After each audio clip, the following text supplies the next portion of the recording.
அபுத்திபூர்வமா பண்ணினாலும் பலன் உண்டு. புத்திபூர்வமா பண்ணினதுக்கும் ஒரு சான்று பார்ப்போம்.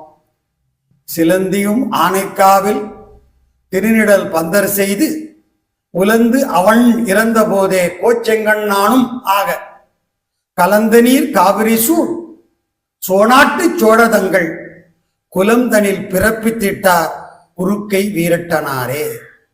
சிலந்தி புத்திபூர்வமா திருவானைக்காவில வாய் நூல் கொண்டு பந்தர் செய்து வழிபட்டது. அதுக்கு சேர சோழ பாண்டிய நாடுகளை ஆளக்கூடிய பரிசீன சாமி தந்தார். நிறைமறைக்காடுல அபுத்திபூர்வமா தம்ம அறியாம சிவபக்தி செய்தது எலி.